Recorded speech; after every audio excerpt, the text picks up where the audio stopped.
bonjour à tous. Donc, je m'appelle Nicolas Augusto, je suis auteur, producteur, conférencier.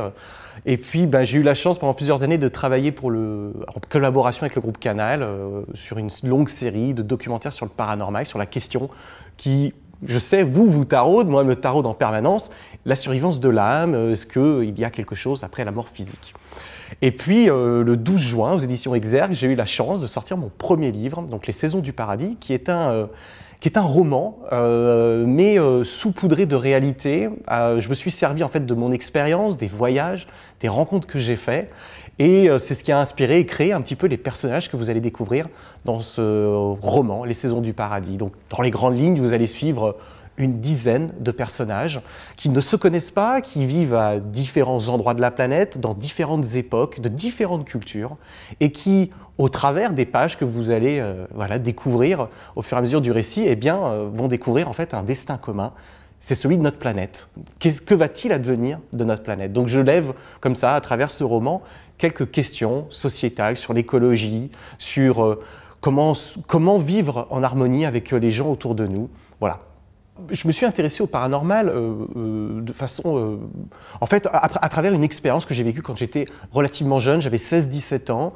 J'étais en Grèce avec un ami et tous les deux, en pleine journée, sur le bateau de ses parents, on a observé ce qu'on appelle un objet volant non identifié. Alors, je n'ai pas dit extraterrestre, j'ai dit simplement un objet, quelque chose qui sort des habitudes, une anomalie. Mais c'était si clair, si précis, qu'au travers des recherches que j'ai faites de façon très personnelle dans les années qui ont suivi, je me suis rendu compte que je n'étais pas le seul et des gens très haut placés, des militaires, des politiques, bref, tout type de personnes, tout profil social avait eu aussi ce genre d'expérience assez étrange. Donc on va dire que c'est le pied un petit peu à l'étrier de tout ça.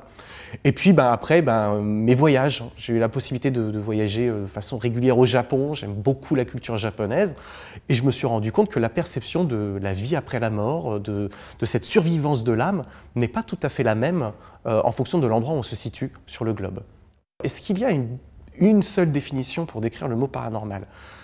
Je ne pense pas. Je ne suis pas quelqu'un qui aime mettre les choses dans des cases.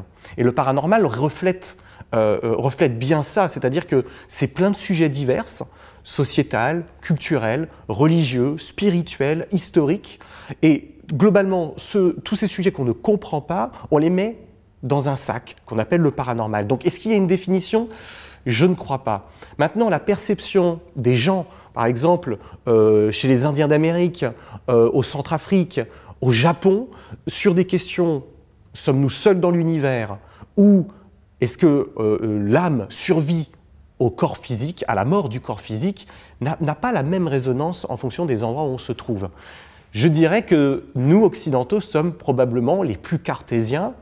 La question légitime que l'on peut se poser, sommes-nous dans le vrai? Avons-nous raison au regard des autres cultures de notre planète? Je ne crois pas et je ne le sais pas. La limite entre l'imaginaire et le paranormal, elle est si mince, pour plusieurs raisons. La première, c'est que notre cerveau, de base, rationalise et va toujours se recentrer sur quelque chose qu'il connaît. Donc, quelque chose qui vous est arrivé quand vous étiez jeune, à travers les années, vous allez le rationaliser de façon très automatique. C'est peut-être un moyen de défense, de protection que l'on a en nous pour nous protéger de l'inconnu. Est-ce que cela veut pour autant dire que tout est faux ? Je ne pense pas, en tout cas d'un point de vue personnel avec mes années d'observation, je ne pense pas que tout soit faux. Je pense qu'il y a tellement de choses que l'on va encore découvrir. Au final, au regard des quelques connaissances que nous avons actuelles, on est encore l'homme primitif. On ne comprend pas comment l'univers fonctionne, on ne comprend globalement pas encore grand-chose. Donc je crois qu'il faut surtout rester humble et laisser notre imaginaire, de temps à autre, sa place dans ce monde si matériel, si physique. Retrouvons une certaine part d'harmonie avec ce monde de l'immatériel et le monde matériel dans lequel on est. Je pense que c'est un petit peu le challenge que vous, moi, au quotidien, on doit faire preuve. Donc l'imaginaire a vraiment sa place, à mon sens. Le roman Les Saisons du Paradis, c'est un livre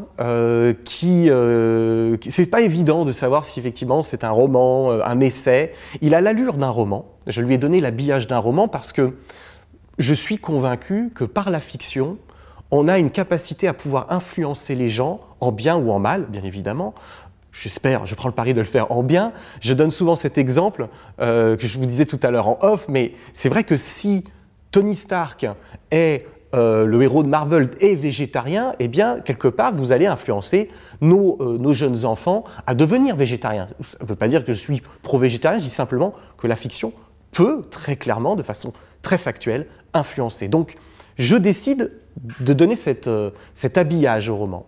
Par contre, la question que tu soulèves, elle est extrêmement intéressante parce que tout au long du livre, les personnages sont des personnages qui m'ont... ces gens que j'ai rencontrés dans ma vie. Je les ai un petit peu changés, hein. Ils ne se reconnaîtront pas tous, bien évidemment, mais ce sont des vrais cas, des vraies histoires que j'ai un petit peu romancées pour pouvoir les lier entre elles, et elles sont toutes inspirées de faits réels. Je mentionne ce petit garçon qui est Yann qui est l'un des héros du livre, qui est atteint du syndrome d'Asperger, et j'ai vécu quelque chose dans ma vie, un proche, et ça m'a profondément marqué. Donc j'ai décidé de le ramener dans mon livre. Et en parallèle, ce qui a lancé l'écriture du livre, c'est qu'il y a quelques années, j'ai perdu mon chien. Annie, c'était un chien malade. Il avait besoin de beaucoup d'attention, il avait une sténose pulmonaire et je passais beaucoup plus de temps avec lui, sachant qu'il avait globalement moins de vie d'un point de vue médical, d'espérance de vie. Et puis quand il est décédé, eh bien, j'ai décidé de le ramener de façon fictive dans le livre, le ramener un petit peu à la vie. Et il partage avec Yann, qui a ce syndrome d'Asperger, et ce chien, Annie, une sorte de connexion télépathique. Donc il y a des faits, des vrais faits, mais enrobés un petit peu de fiction pour que le livre soit lisible pour tout âge, toute culture. Voilà, c'était ma volonté. Et en plus, j'essaie de soulever des sujets de société, notamment l'écologie, la place de l'homme. On a tendance à le mettre en haut de la pyramide, mais si au final, on était plutôt tous sur une même ligne, qu'il n'y avait pas vraiment de gens au-dessus des autres. Bref, toutes ces questions sont un petit peu soulevées dans le livre, mais toujours de façon romanesque, j'ai envie de dire.